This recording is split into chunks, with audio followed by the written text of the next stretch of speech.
مگر فوزان خان سے کافی حد تک مشابہت ہونے کی بنا پر وہ پر یقین تھی کہ یقیناً یہی حاقان خان ہے، لیکن وہ کہیں سے بھی جوان بیٹے کے باپ معلوم نہیں ہو رہے تھے۔ کن پٹیوں کے سفید ہوتے بالوں کے علاوہ بڑھاپے کی کوئی واضح علامت نہیں تھی۔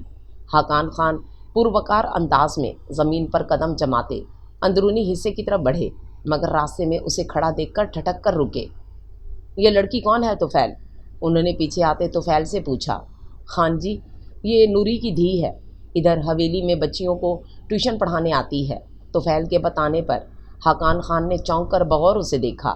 نئے نقش میں بڑی واضح شباہت تھی نوری کی، لیکن رنگت نوری جیسی چاندنی بکھیرتی نہیں تھی، وہی نوری جو حویلی میں ملازمہ تھی۔ حاقان خان کا یکدم چونکنا اور بدلا ہوا انداز رقیہ نے شدت سے محسوس کیا تھا۔ ہاں خان، یہ اسی نوری کی بیٹی ہے، طفیل نے بتایا۔ وہ ہنکارا سا بھر کر آگے بڑھ گئے۔ بیٹی، تمہیں خان جی کو سلام کرنا چاہیے تھا، لیکن خیر، طفیل چچا دھیمی آواز میں کہہ کر آگے بڑھ گیا۔ اسے واقعی شرمندگی سی ہوئی، وہ حاقان خان کو دیکھ کر کھو سی گئی تھی، سلام کرنے کا خیال ہی نہیں آیا۔ وہ تیز تیز قدم اٹھاتی گیٹ سے باہر آئی تو ڈرائیور گاڑی سمیت موجود تھا۔ اس نے اسے دیکھ کر کار کا پچھلا دروازہ کھولا۔ کار میں بیٹھ کر رقیہ نے لمبی سی سانس خارج کی۔ اس کی ماں کے نام پر حاقان خان کا چونکنا اور دوبارہ اس کی ماں کے متعلق پوچھنا اسے یقین دلا گیا کہ ماضی میں ملازم اور آقا کے تعلق کے علاوہ کوئی اور حوالہ بھی موجود ہے۔ گھر پہنچی تو اماں دال چن رہی تھیں۔ وہ چادر اتار کر کمرے میں رکھ آئی اور اماں کے سامنے پیڑھی پر بیٹھ گئی۔ پڑھائی ہو؟ اماں نے ذرا کی ذرا نظریں اٹھا کر اسے دیکھا۔ ہاں اماں، اس کے لہجے میں اداسی تھی۔ اماں، ماسی کدھر ہیں اور ابھی تک ہانڈی بھی نہیں چڑھائی؟ اس نے ادھر ادھر دیکھتے ہوئے پوچھا۔ ماسی تیری رخسانہ کے گھر گئی ہے، اس کی ساس بیمار تھی، 10-12 دنوں سے اس کا پتہ لینے گئی ہے، کل شام تک آئے گی۔ دال تو میں چڑھانے لگی ہوں، اب تو ایسا کر چاول چن کر پکا لے، کل اتوار ہے، ہو سکتا ہے آج شام کو ثاقب بھی آ جائے چھٹی گزارنے۔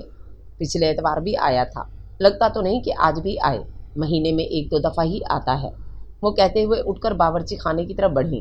رات کو کھانا کھا کر نماز پڑھنے کے بعد کمرے جا کر پڑھنے کے بجائے وہ صحن میں اماں کے پاس آ گئی۔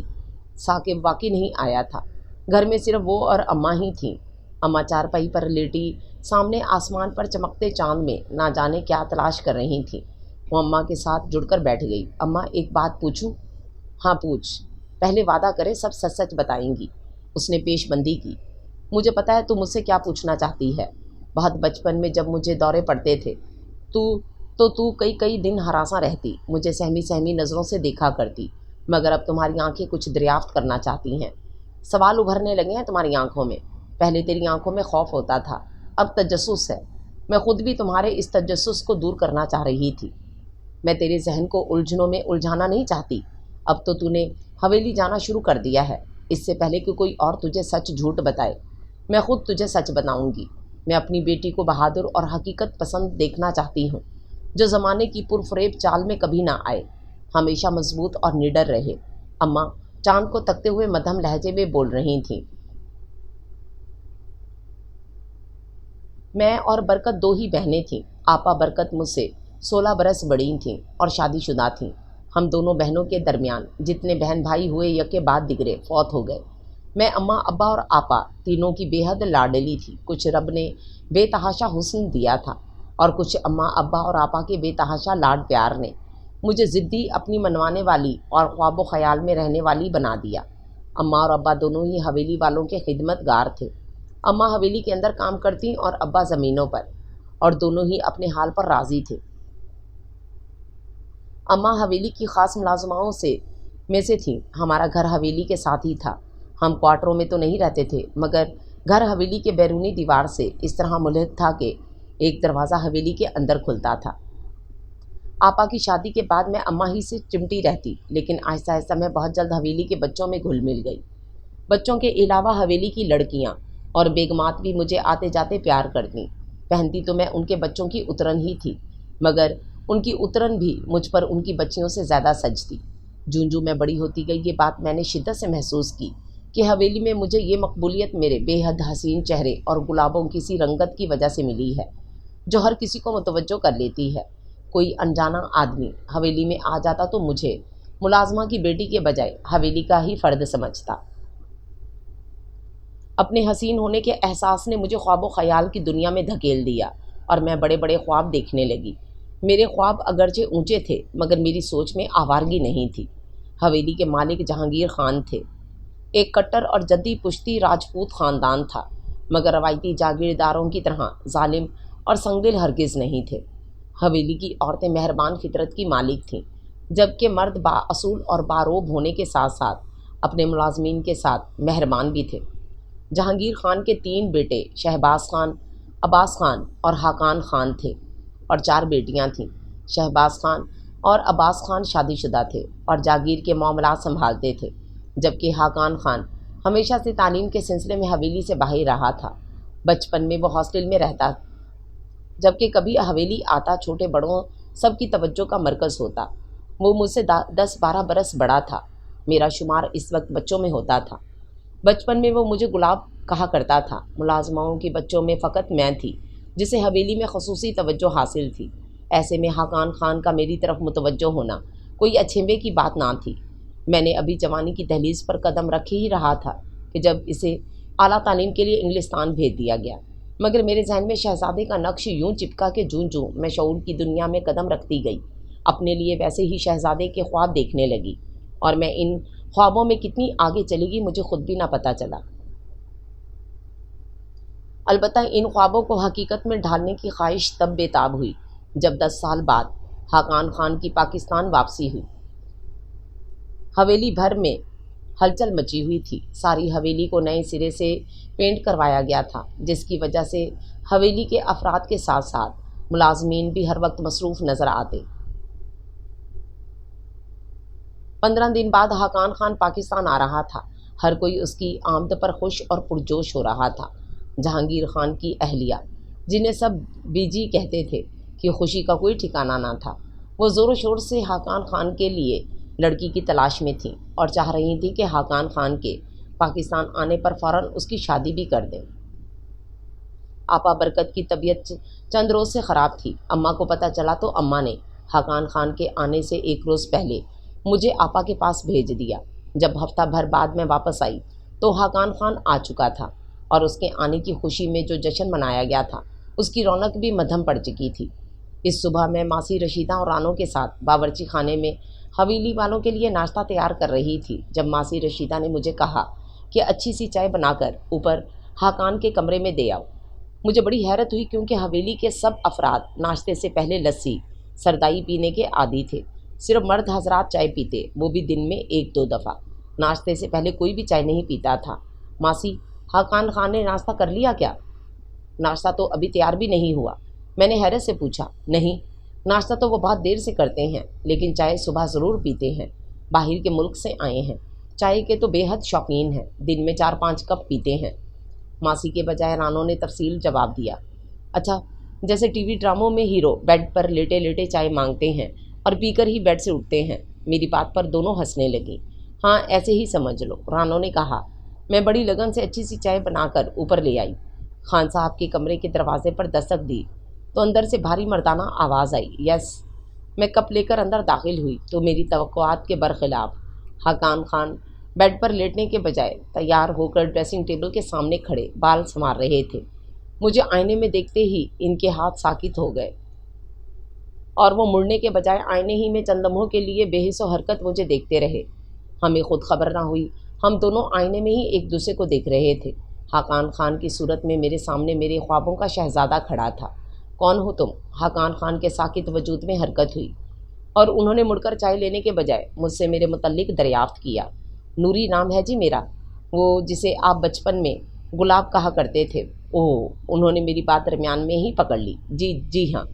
میری آواز لرزی تھی۔ اب تو گلابوں سے بھرا گلستان بھی تمہارے سامنے مات کھاتا ہے، انہوں نے میرے ہاتھ سے چائے کا کپ لیتے ہوئے گمبھیر لہجے میں کہا، اور ان کی کپ لیتے ہی میں یوں تیزی سے باہر نکلی گویا اپنے وہیں جامد ہو جانے کا خطرہ ہو۔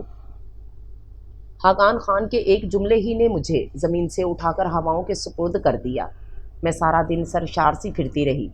اگلے روز رانو ان کے کمرے میں چائے لے کر گئی تو انہوں نے لینے سے انکار کر دیا۔ رانو ہکا بکا سی واپس آئی اور کہا کہ خان صاحب کو نوری کے ہاتھ کی چائے بہت پسند آئی ہے، وہی چائے لے کر جائے، اور پھر میں چائے لے کر گئی۔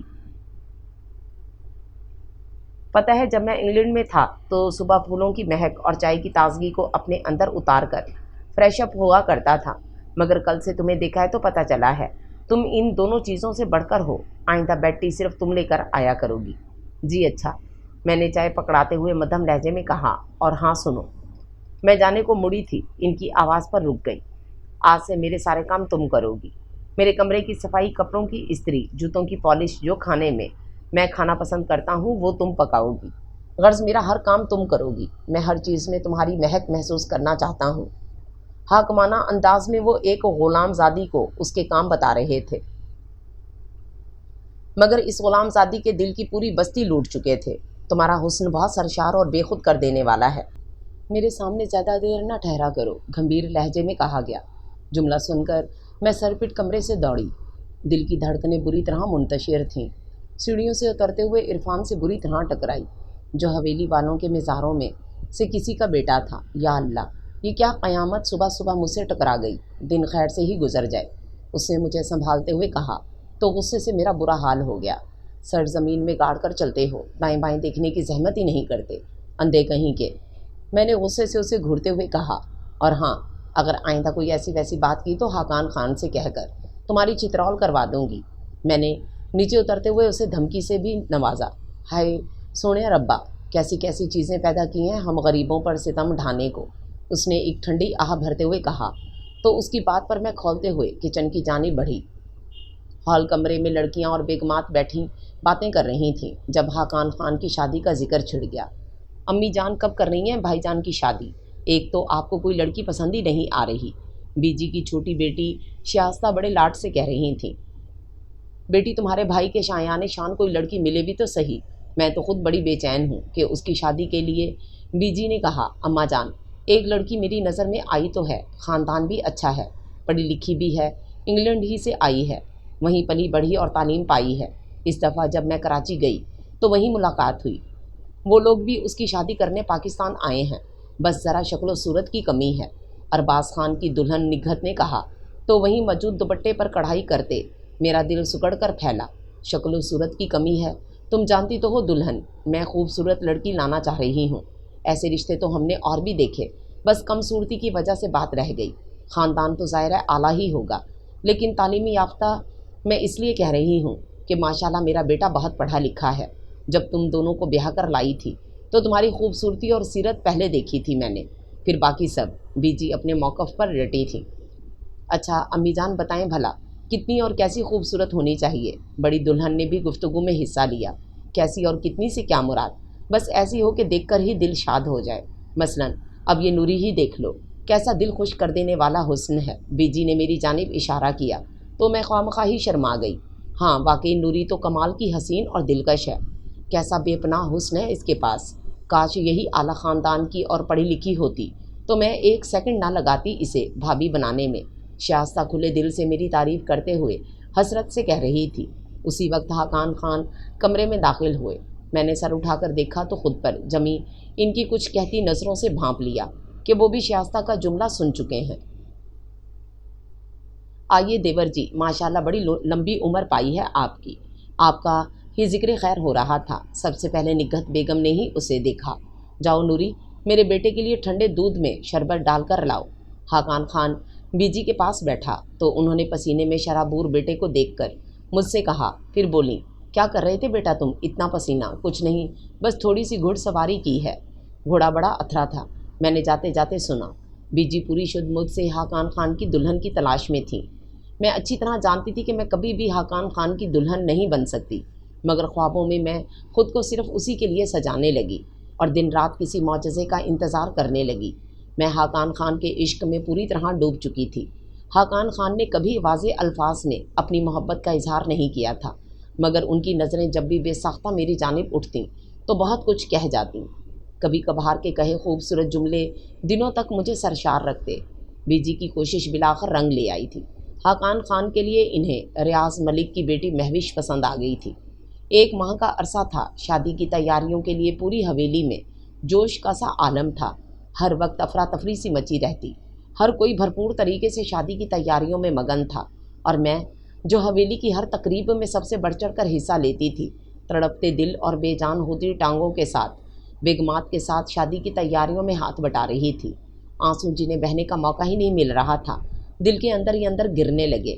مہندی کی رات میں بھی باقی نوکرانیوں کی طرح پیلی کرتی اور سبز غرارہ پہنے ہر کام میں حصہ لے رہی تھی، لیکن اندر ہی اندر خواب اجڑنے پر ماتم کی نہ تھی۔ دل پچھاڑے کھا رہا تھا، بظاہر کچھ نظر نہیں آ رہا تھا کسی کو بھی، حتیٰ کہ حاقان خان کو بھی۔ اپنے ضبط اور حوصلے پر میں خود حیران تھی۔ رات 2:30 جب محفل کا زور کم ہوا اور حاقان خان اپنے کمرے میں جانے لگے تو میں ان سے پہلے کمرے میں پہنچ گئی۔ وہ جب کمرے میں داخل ہوئے تو مجھے قالین پر بیٹھے روتا دیکھ کر چونک گئے۔ نوری، تم یہاں کیا کر رہی ہو؟ ان کے لہجے میں نرمی تھی۔ میں پھوٹ پھوٹ کر رو دی اور آگے بڑھ کر ان کے پیر پکڑ لیے۔ خان، میری جان ہو آپ، بس ایک دفعہ کہہ دو کہ آپ مجھ سے محبت کرتے ہو، بس ایک دفعہ، نہیں تو یہ جان نکل جائے گی۔ بہت حوصلہ دکھایا، بہت ہمت سے کام لیا، اب برداشت ختم ہو گئی ہے خان، بس ایک دفعہ کہہ دو خان۔ میرے لہجے میں درد ہی درد تھا۔ خان سر درد سے مجھے دیکھ رہے تھے، پھر پیچھے ہٹتے ہوئے قریب رکھے صوفے پر بیٹھ گئے، جیسے ان کے لیے مزید کھڑے رہنا دشوار ہو چلا ہو۔ وہ مجھے گھورتے رہے، پھر بولے تو لہجے میں آقاؤں جیسی کوئی بات نہ تھی، بلا کا اضطراب اور شکستگی تھی۔ بہت پہلے جان گیا تھا میں کہ تم مجھ سے محبت کرنے لگی ہو، مگر اس قدر یہ اندازہ نہ تھا۔ میں نے بھی دنیا میں بہت سے حسین دلربا چہرے دیکھے، مگر ایسا پاکیزہ، شفاف، بے ریا، اپنائیت اور بے انتہا حسن نہیں دیکھا تھا۔ لیکن یہ صرف تمہارا حسن ہی نہیں، بلکہ شاید تمہاری محبت کی آنچ بھی تھی جس نے میرے دل کے سازوں کو چھیڑا۔ اور شائستہ کی طرح میں بھی بے اختیار سوچنے لگا کہ کاش تم اعلیٰ خاندان کی اور پڑھی لکھی ہوتی اور میں ساری دنیا کے سامنے تمہیں اپناتا، لیکن یہ کاش ہمیشہ کاش ہی رہتا ہے۔ میں تم سے محبت کرتا ہوں نوری، مگر اس محبت کو میں نے دل کے اندر ہی دفن کر دیا ہے، کیونکہ میں جانتا ہوں تم میری نوکرانی ہو۔ جہاں اقرار محبت سن کر مچلتے دل کو قرار ملا تھا، وہیں اہل ہونے کے طانے نے مجھے خستہ کر دیا۔ خان، ہمارے مذہب میں تو ذات پات کی کوئی تقسیم نہیں، مسلمان ہونے کے ناطے سے تو ہم برابر ہیں۔ مانتی ہوں میں آپ کی نوکرانی ہوں، مگر کیا ایک خان اتنا اختیار نہیں رکھتا کہ وہ اپنے دل کی ملکہ کو چاہے وہ ایک کنیز ہی کیوں نہ ہو، برابری کا درجہ دے سکے؟ تمہیں کس نے کہا کہ تم میرے دل کی ملکہ ہو؟ میں نے کہا ہے کہ تمہاری محبت کو اپنے دل کی ناجائز خواہش سمجھ کر میں دل کے اندر ہی دفن کر چکا ہوں، اور تم برابری کی بات کرتی ہو۔ صرف ذات پات اور اعلیٰ و ادنا کا فرق ہی نہیں، تم کسی لحاظ سے بھی میرے قابل نہیں ہو۔ مجھے سوسائٹی میں رہنا ہے، تعلیم یافتہ شریک حیات قابل فخر ہوتی ہے اور تم ان پڑھ۔ اگر تم نے ایف اے ہی کیا ہوتا تو آج سارے زمانے سے ٹکرا کر تمہیں اپناتا، آگے تمہیں معاشرے میں رہنے کے طور طریقے سکھا لیتا، لیکن نہیں، اب ان باتوں کا کچھ فائدہ نہیں۔ کیا ہے تم میں سوائے حسن کے؟ ایک حسین مورتی کی مانند ہو اور کچھ بھی نہیں۔ کچھ بھی تو نہیں ہے تم میں۔ کس بنا پر میں تمہارے لیے اپنے اصولوں، اپنی روایات سے ٹکر لیتا؟ ہم نے زندگی گزارنی ہے اور وقتی جذباتیت کے ہاتھوں اپنی زندگی تباہ نہیں کر سکتا۔ کچھ عرصہ گزرے گا تم یہ سب بھول جاؤ گی، یہ صرف وقتی جنون ہے۔ حاقان خان کے اندر اچانک ایک راجپوت جاگیردار جاگ اٹھا تھا۔ بہت بے حس لہجے میں اس نے یہ لفظ استعمال کیے تھے جن کو میں پتہ نہیں کیسے سن رہی تھی۔ خان، آپ نے کہا میں کچھ بھی نہیں، میں نے مان لیا، لیکن میرا یہ دل، میری یہ محبت اور میرا یہ جنون، یہ سب بھی کچھ حیثیت نہیں رکھتے آپ کے نزدیک۔ میں کسی پجارن کی طرح کھڑی التجا کر رہی تھی اپنے دیوتا کے سامنے۔ کہا نا یہ سب وقتی جذباتیت ہے اور کچھ بھی نہیں۔ اور دراصل تم نے خواب بہت اونچے دیکھ رکھے تھے، اور جب خواب اونچے دیکھے جائیں تو ان کی حقیقت سوائے حسرتوں کے کچھ نہیں ہوتی۔ کہنے کو تو میرا دل بھی تمہاری جانب راغب ہوا تھا، مگر میں پاگل دل کے پیچھے نہیں بھاگا، بلکہ اچھا چھوڑو اب ان باتوں کو اور جاؤ یہاں سے۔ وہ دو ٹوک لہجے میں کہتے ہوئے ڈریسنگ ٹیبل کی جانب بڑھ گئے۔ خان، میں نے پیچھے سے پکارا، میں نے کہا نہ جاؤ یہاں سے، کیوں افسانہ بنانے پر تلی ہوئی ہو؟ حاقان خان نے ایک بھرپور نظر میرے سراپے پر ڈالی اور ڈریسنگ روم میں چلے گئے۔ میں تہی داماسی باہر نکل آئی اور اپنے کمرے میں آ کر پھوٹ پھوٹ کر رو دی۔ اگلے دن میں بخار میں جل رہی تھی۔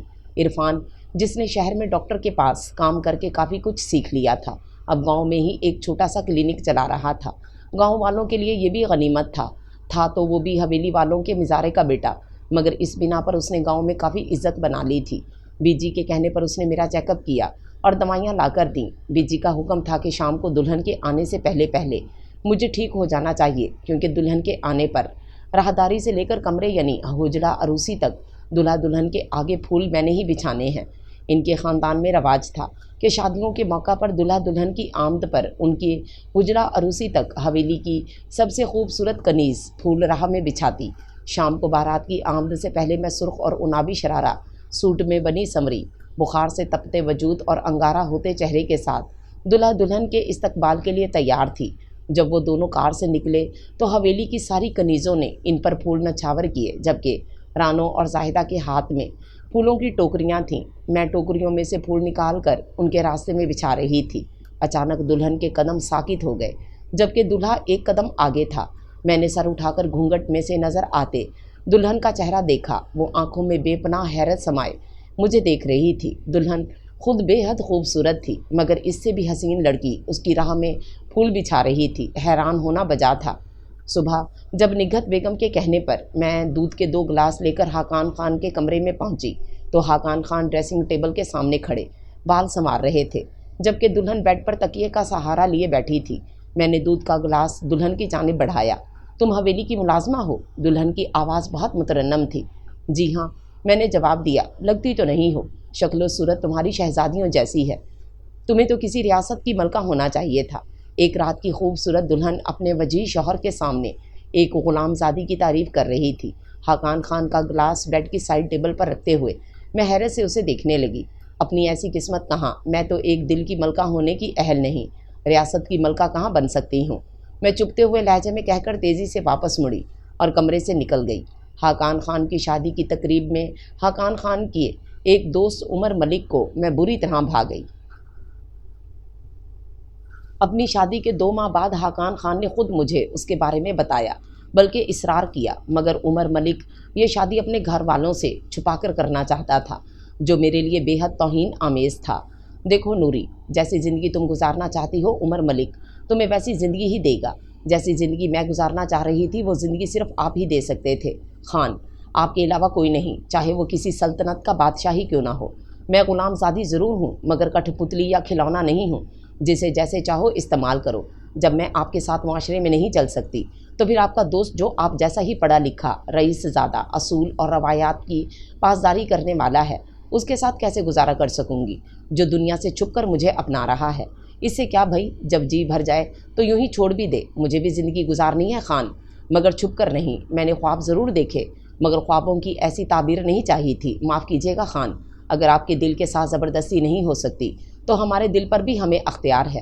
ہم نے محبت ضرور کی، مگر دل کو آوارہ نہیں ہونے دیا۔ تو تم انکار کر رہی ہو اس رشتے سے؟ حاقان خان جیسے بڑے ضبط سے بولے تھے۔ جی خان، انکار کر رہی ہوں، اس نے 2 ٹوک لہجے میں کہا۔ تو پھر ایسا کرو، اپنا کہیں بندوبست کر لو، مہوش مشکوک ہو رہی ہے۔ ہم نہیں چاہتے کہ تمہاری وجہ سے ہماری ازدواجی زندگی متاثر ہو۔ خان کی بات پر میں نے چونک کر انہیں دیکھا، چہرے پر بے نیازی تھی۔ خان، کیا ایسا نہیں ہو سکتا کہ میں شادی کروں ہی نہ، اور اس دل کو آپ کی محبت سے آباد کیے چپ چاپ آپ کی خدمت کرتی رہوں، آپ کی کنیز بن کر، آپ کے قرب میں؟ تم نے کیا ہمیں فرشتہ سمجھ رکھا ہے؟ انسان ہے ہم بھی، سمجھی؟ بے نیازی کا خول چٹک اٹھا تھا۔ جاؤ نوری، یہاں سے چلی جاؤ، ورنہ میں آج ہی بی جی سے بات کرتا ہوں تمہارے متعلق۔ جاؤ یہاں سے۔ وہ یکدم دھاڑے تھے، اور پھر حاقان خان نے پتہ نہیں کیا بات کی بی جی سے کہ اماں اور بی جی دونوں کو میری شادی کی بری طرح فکر ہوئی۔ بی جی اور اماں کا دباؤ تھا کہ میں عمر ملک کے لیے مان جاؤں۔ عرفان کا رشتہ بھی آیا تھا میرے لیے، اس کے علاوہ اور بھی، اور پھر بالآخر میں نے عرفان کے لیے ہاں کہہ ہی دی، کیونکہ وہ جان گیا تھا کہ میں حاقان خان کو دل میں بسا چکی ہوں۔ مجھے ایسے ہی انسان کی ضرورت تھی جو مجھے سمجھ سکے، جسے میں دھوکے میں نہ رکھوں۔ عرفان مجھے بڑے چاؤ سے آ کر لے گیا۔ اس کا خیال تھا کہ گزرتے وقت کے ساتھ اور اس کی بے پناہ محبت پا کر میں حاقان خان کو فراموش کر دوں گی، مگر اس کے اس خیال کو پہلے ہی قدم پر جھٹکا لگا جب شادی کی پہلی رات مجھے پہلا دورہ پڑا۔ دل کسی طور حاقان خان کے علاوہ کسی اور کو قبولنے کو تیار نہ تھا۔ اس کی محبت جنون بن کر میرے دل و دماغ اور خون میں سرایت کر گئی تھی۔ عجیب وحشت نے مجھے گھیر لیا، جس سے میں چاہ کر بھی چھٹکارا نہ پا سکی۔ شادی کی پہلی رات ہی میں نے بے ہوش گزار دی۔ شادی کا پہلا سال عرفان نے بہت حوصلے اور صبر سے گزارا۔ میرے ساتھ اپنی بیوی کی دیوانگی، وہ بھی کسی اور کے لیے دیکھنا، بڑا ہی کھٹن مرحلہ تھا عرفان کے لیے۔ اس نے مجھے سنبھالنے اور نارمل کرنے کی سر توڑ کوشش کی۔ مجھے شہر لے کر گیا، نفسیاتی مریضوں والے ڈاکٹروں کے پاس، مگر کوئی افاقہ نہ ہوا، بلکہ میرے دوروں میں مزید شدت پیدا ہو گئی۔ میری ساس صرف بیٹے کی خاطر مجھے برداشت کر رہی تھی۔ جب میں نارمل ہوتی تو عرفان سے شرمندہ شرمندہ پھرتی۔ میں اسے ایک پل کی خوشی بھی نہ دے سکی، حتیٰ کہ 3 سال تک اولاد بھی نہ ہوئی۔ عرفان جب بھی میرے قریب آنے کی کوشش کرتا مجھے دورہ پڑ جاتا۔ اماں ابھی تک حویلی میں تھیں، کچھ دنوں سے وہ سخت بیمار ہو گئی تھیں۔ عرفان خود مجھے اماں کی خبر گیری کے لیے حویلی چھوڑ کر گیا تھا۔ میں 8 دن حویلی میں رہ کر واپس لوٹی تو عجیب خوشی سے بھری تھی، امنگ جو میرے چہرے سے بھی ظاہر تھی۔ شاید 3 سال بعد محبوب کا دیدار کیا تھا، اس لیے حاقان خان کا ایک بیٹا فوزان اور بیٹی پلوشہ دنیا میں آ چکے تھے۔ 8 دن اماں کی ذمہ داری کے ساتھ ساتھ میں نے حاقان خان کے بچوں کو خوب کھلایا اور پیار کیا۔ حاقان کا بیٹا بالکل حاقان خان جیسا تھا، اسے میں بے ساختہ پیار کرتی۔ میں گئی تو اماں کی ذمہ داری کے لیے تھی، لیکن جب لوٹی تو میرے چہرے پر کیسے رنگ تھے کہ اماں یعنی میری ساس اور عرفان دونوں ہی چونک گئے، اور اس رات پہلی بار عرفان میرے قریب آ سکا تھا۔ عرفان بہت خوش تھا کہ شاید اب میں ٹھیک ہو ہی جاؤں اور نارمل زندگی گزاروں، مگر جب میں امید سے ہوئی تو میری ساس نے واویلا مچا دیا کہ یہ بچہ حاقان خان کا ہے، جسے میں عرفان کا نام دینے کے لیے مجبور ہوئی ہوں۔ اس الزام پر میرا تن من جھلس اٹھا۔ میں جو خیالوں میں بھی حاقان خان کو احتیاط سے سوچا کرتی تھی، اپنی پاکیزہ محبت پر یہ الزام کسی طور برداشت نہ ہو رہا تھا، اور عرفان جو پچھلے 3 سالوں سے بغیر کسی غرض کے مجھے سہا جا رہا تھا، نہ جانے کیسے یکدم اس کا دل نفرت سے بھر گیا۔ اس نے مجھے طلاق دے دی۔ میں حویلی جانے کے بجائے ہمیشہ کے لیے آپا برکت کے پاس آ گئی۔ آپا کا شوہر فوت ہو چکا تھا۔ ہم دونوں نے مل کر زندگی کی گاڑی چلانا شروع کر دی۔ عرفان گاؤں چھوڑ کر ساتھ والے گاؤں چلا گیا، اور اس کے بعد میں کبھی بھی حویلی نہ گئی۔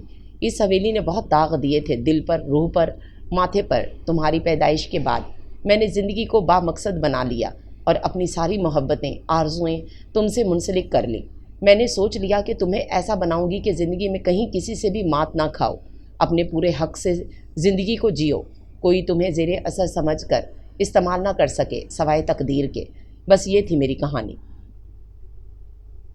اماں چپ ہو چکی تھیں۔ ٹوکرے کے نیچے بند مرغ نے بلند آواز میں بانگ دی، ساتھ ہی دور کہیں سے اذان کی آواز آنے لگی۔ اماں کے ساتھ لیٹی وہ ان کے ماضی میں اس قدر ڈوب چکی تھی کہ رات گزر جانے کا پتہ بھی نہ چلا۔ فوزان بیٹا، آپ کی تعلیم تو مکمل ہو چکی، اب آپ اس قابل ہو کہ بزنس وغیرہ سنبھال سکو۔ کیا خیال ہے تمہارا؟ اب پاکستان میں ہی رہو گے یا باہر سیٹل ہونے کا ارادہ ہے؟ صوفے پر براجمان حاقان خان فوزان سے پوچھ رہے تھے۔ پاپا، فی الحال تو میں امریکہ واپس جانے کا اور وہیں سیٹل ہونے کا ارادہ رکھتا ہوں، لیکن فیوچر میں ہو سکتا ہے میں پاکستان آنا چاہوں، فوزان نے سنجیدگی سے جواب دیا۔ حاقان خان پرسوچ انداز میں بولے، میں نے سوچا ہے کہ تمہارے نام پر چند فیکٹریاں پاکستان میں لگا دوں۔ گلاس فیکٹری کی ابتدا تو ہو بھی چکی، لیکن تم کہہ رہے ہو کہ امریکہ جانے کا ارادہ ہے، تو چلو خیر، وطن کی مٹی کی کشش ایسی ہے کہ ایک نہ ایک دن پردیس سے لوٹ کر آنے پر مجبور کر دیتی ہے۔ میں چاہوں گا کہ تم امریکہ میں رہنے کا شوق ضرور پورا کرو، مگر عارضی طور پر۔ میرا خیال ہے کہ تم جیسے نوجوانوں کی ہمارے ملک کو زیادہ ضرورت ہے، اس لیے بہتر یہی ہے کہ تم پاکستان میں ہی رہنے کا مائنڈ بناؤ۔ جی پاپا، ٹھیک کہہ رہے ہیں آپ، ابھی 1.5 سال تو میں پاکستان میں ہوں، ہو سکتا ہے اس عرصے میں میرا مائنڈ بدل جائے، لیکن یقینی طور پر میں فی الحال کچھ نہیں کہہ سکتا۔ بیٹا، تعلیم کے سلسلے میں اتنا عرصہ تم امریکہ میں رہے ہو، کیا ابھی تمہارا جی نہیں بھرا؟ وہاں رہ کر تمہیں اپنی ماں کا بھی ذرا خیال نہیں ہے۔ میں تو بالکل نہیں چاہوں گی کہ تم واپس جاؤ، جبکہ تمہارے پاپا تمہیں یہاں اسٹیبلش کر رہے ہیں، اور میں تو تمہاری شادی کرنے کا بھی سوچ رہی ہوں۔ تم بیوی کو لے کر امریکہ چلے جاؤ گے اور مجھے بہو اور پوتے پوتیوں کے لاڈ اٹھانے کا موقع بھی نہ ملے گا۔ سنگل صوفے پر بیٹھی مہوش بیگم نے پہلی دفعہ گفتگو میں حصہ لیتے ہوئے شکوہ کیا۔ اوہ میری پیاری ماما جان، امریکہ میں اتنا عرصہ رہنے کی وجہ ہی سے تو مجھے پاکستان میں رہنا اچھا نہیں لگ رہا، اور جہاں تک بیوی بچوں کے ناز نخرے اٹھانے کا آپ کو شوق ہے، پھر آپ اپنی بہو کو اپنے پاس ہی رکھ لیجئے گا، میں وہاں جا کر ایک اور شادی کر لوں گا۔ اس کے اطمینان سے کہنے پر حاقان خان اور مہوش بیگم ہنسنے لگے۔ بڑے ایڈیٹ ہو، لیکن میں بھی بہو ایسی لاؤں گی کہ اس کے سوا تمہیں کوئی اور نظر ہی نہ آئے گی۔ کیوں، ٹھیک کہہ رہی ہوں نا میں فوزان کے پاپا؟ جی بالکل ٹھیک فرما رہی ہیں، کوئی جل پری سی لڑکی ڈھونڈیں جو ہمارے بیٹے کو امریکہ اور امریکہ کی حسیناؤں کی یاد بھلا دے۔ حاقان خان نے خوشگوار لہجے میں بیوی اور بیٹے کی گفتگو میں حصہ لیا۔ یہاں کہاں ہیں پاپا جان جل پریاں؟ میں جب سے آیا ہوں کوئی ایک بھی حسین چہرہ نہیں ملا دیکھنے کو۔ آپ جل پریوں کے خواب دکھاتے ہیں، مجھے تو لگتا ہے دنیا میں حسن کی دن بدن کمی ہوتی جا رہی ہے، کوئی چہرہ اٹریکٹ ہی نہیں کرتا۔ اس نے ایک ٹھنڈی آہ بھری۔ بیٹا جانی، بات اپنی نظر کی ہوتی ہے، بعض اوقات تو وہ چیز بھی بے حد نایاب اور انمول لگتی ہے جو دوسروں کے نزدیک کوئی امپورٹنس نہیں رکھتی۔